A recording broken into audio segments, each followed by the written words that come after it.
खुद एपी सिंह राष्ट्रपति भवन पहुंचे, चूंकि सीमा अपने घर से निकल नहीं सकती, जमानत की शर्तें हैं। तो उन्होंने बाकायदा 40 पन्नों का एक एफिडेविट, एक जो अर्जी है, एप्लीकेशन है, वो लेकर प्रेसिडेंट हाउस पहुंचे कल दिन में, और उन्होंने वहां जाकर एक एप्लीकेशन दी है। इसे मर्सी पिटीशन भी कहते हैं, रहम की अपील, दया याचिका। और इस दया याचिका में सीमा की तरफ से सब कुछ कहा गया है। सीमा ने इस दया याचिका में कहा है, और जो नाम है उसमें एक तो वो मिसेस सचिन मीना, तो उसने इस दया याचिका में कहा है कि उसने सचिन मीना से हिंदू रीति रिवाज के तहत शादी की है, 4 बच्चे हैं उसके, और इसीलिए अब वो अपने पति के साथ रहना चाहती है और उसके ऊपर रहम किया जाए, और राष्ट्रपति जो देश की प्रथम नागरिक होते हैं वो उसे नागरिकता प्रदान करें, नागरिकता दें भारत की। ये एप्लीकेशन है। लेकिन इस एप्लीकेशन में, उन पन्नों में बहुत सारे इंटरेस्टिंग चीज भी लिखी है सीमा हैदर की तरफ से। उसमें बाकायदा लैला, मजनू, शीरी, फरहाद, रोमियो, जूलियट का भी जिक्र है कि इन सब ने भी मोहब्बत की और उसके भी हिंदुस्तान आने का मकसद अब सिर्फ एक है, और वह है मोहब्बत। उसने बॉलीवुड के 2 एक्टर के नाम दिए इस एफिडेविट में, या इस मर्सी पिटीशन में लिखे।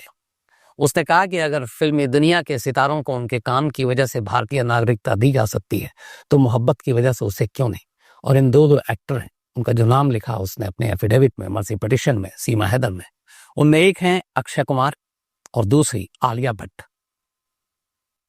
बाकायदा इसमें लिखा है कि दोनों भी विदेशी, लेकिन इनको भारतीय नागरिकता दिया गया और ये भारत में रह रहे हैं। अब आप में से कई लोगों को पता होगा कि अक्षय कुमार के पास कैनेडियन पासपोर्ट है और आलिया भट्ट के पास ब्रिटिश पासपोर्ट है। आलिया भट्ट की माँ, क्योंकि उन्होंने महेश भट्ट से शादी की थी, सोनी राजकान उनकी माँ, उनके पास ब्रिटिश पासपोर्ट था। तो आलिया भट्ट ब्रिटिश सिटीजन है लेकिन भारत में रह रही है। तो सीमा का कहना है कि जब आलिया भट्ट और अक्षय कुमार को नागरिकता दी जा सकती है, तो फिर प्यार की खातिर उन्हें भी दिया जा सकता है। उन्होंने ये भी कहा कि बहुत सारी पाकिस्तान की और भी महिलाएं हिंदुस्तान में शादी करने के बाद रह रही और उन्हें नागरिकता दी गई। अफगानिस्तान की भी बहुत सारी महिलाओं को दी गई, बांग्लादेश की भी बहुत सारी महिलाओं को दी गई, तो फिर उन्हें क्यों नहीं दी जा सकती। इतना ही नहीं, उन्होंने कहा कि अगर उनकी नागरिकता देने से पहले ये डाउट है, ये शक है कि वो एक जासूस है, तो नोएडा पुलिस और एटीएस पहले ही जांच कर चुकी है। अब वो चाहे तो सीबीआई, रॉ, एनआईए, किसी की एजेंसी से उसकी जांच करा ले। इतना ही नहीं, सीमा हैदर ने यह भी कहा है कि वो हर टेस्ट से गुजरने को भी तैयार है।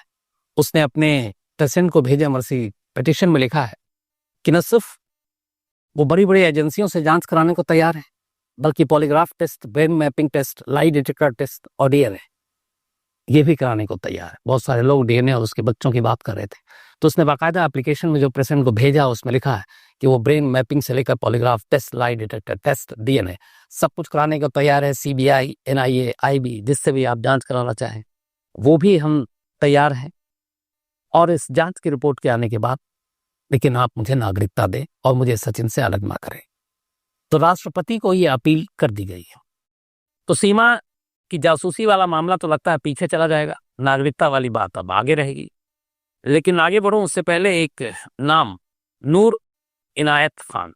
नूर इनायत खान की बायोग्राफी कुकी एफएम के ऑडियो बुक पर आप सुन सकते हैं। वजह यह है कि नूर इनायत खान, जिसके पिता हिंदुस्तानी थे लेकिन मां अमेरिकन, और कैसे वर्ल्ड वॉर सेकंड के दौरान फ्रांस और जर्मनी के बीच में जब जंग चल रही थी, तो धोखे से नूर इनायत खान को मारा गया। प्रेसिडेंट, आप सबको पता है, खुद फैसला नहीं ले पाते कि नागरिकता देनी है कि नहीं। असल में ये घूम फिर कर आएगी होम मिनिस्ट्री से, क्योंकि होम मिनिस्ट्री जो है वो क्लियरेंस देती है, और होम मिनिस्ट्री की अगर, क्योंकि ये सारी एजेंसियां होम मिनिस्ट्री को रिपोर्ट करती हैं, तो होम मिनिस्ट्री ने अगर अपनी हाँ कर दी तो फिर पेशेंट को कोई ऑब्जेक्शन नहीं, सीमा हैदर को नागरिकता दी जा सकती है।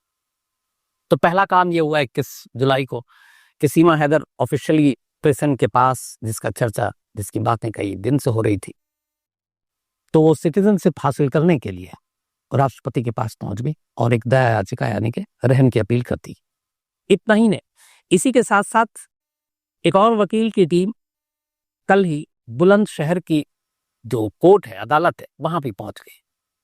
बुलंदशहर की कोर्ट में सीमा ने बाकायदा सचिन के साथ अपने तमाम शादी के सबूत जो है, चाहे वो तस्वीरें हों या फिर बाकी चीजें हैं, वो सारी चीजें उस कोर्ट में सबमिट कर दी और बुलंदशहर की जिला कोर्ट में शादी के दस्तावेज सौंपते हुए सीमा ने यह कहा है कि सबूत है कि मैं सचिन मीना की पत्नी सीमा मीना हूं, इसलिए मुझे सचिन मीना की पत्नी के हैसियत से इस देश की नागरिकता दी जाए और मुझे यहाँ रहने की इजाजत दी जाए। क्योंकि सचिन एक भारतीय नागरिक है तो मैं उसकी पत्नी होने के नाते अब मैं भी भारतीय हूं और मुझे भारतीय नागरिकता देने का मतलब आप उस पर गौर करें। तो एक तरफ प्रेसिडेंट के पास पहुंच चुकी है सीमा और दूसरी तरफ कोर्ट भी पहुंच गई सीमा। अब कोर्ट में क्या होगा इसके लिए भी इंतजार करना पड़ेगा और प्रेसिडेंट का क्या फैसला होता है इसके लिए भी इंतजार करना पड़ेगा। लेकिन अब यहां समझने की जरूरत है कि क्या प्रेसिडेंट सीमा को नागरिकता दे सकते हैं, क्या सीमा को सचिन के साथ शादी करने की वजह से यह सिटीजनशिप मिल सकती है। तो जितने कानून के एक्सपर्ट्स हैं उनसे मैंने बात की और उनकी बातों को अब आपके सामने रख रहा हूं। सबसे पहले ऐसे समझ लीजिए कि भारत में कुल 4 तरीके से या 4 तरह से आप सिटीजनशिप हासिल कर सकते हैं। जो नागरिकता है वो 4 तरीके से मिलती है। पहली, आप यहां पैदा हुए हैं और पैदा हुए हैं तो आपको यहाँ की नागरिकता मिलेगी। लेकिन पैदा होने के लिए भी अलग अलग, पहले ये था कि 26 जनवरी 1950 के बाद जो पैदा हुआ भारत में था, बंटवारा हो चुका था, जिन को भारत आना था वो आ जाए तो वो भारतीय सिटीजन हो जाएंगे।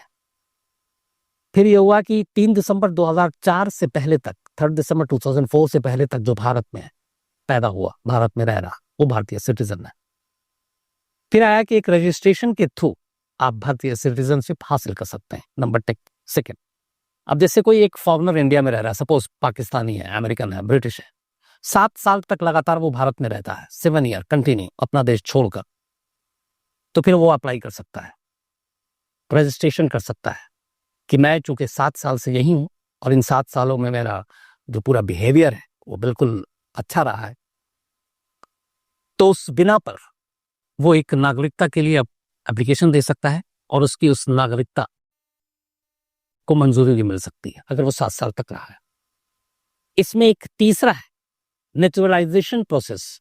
इसके थ्रू अगर आप किसी और देश के नागरिक हैं, सपोज आप अमेरिकन है, ब्रिटिश है, आपके पूर्वज भारतीय थे, आपके दादा नाना वो सब इंडियन थे, और उसके बाद आपका अचानक एक बार फिर मन करता है कि मैं अपनी मिट्टी में लौटता हूं, अपने पूर्वजों की धरती पर वापस चलता हूं, लेकिन आपके पास ब्रिटिश या फिर अमेरिकन पासपोर्ट है, तो फिर आप भारत आ सकते हैं क्योंकि आप पूर्वज आपके भारतीय हैं।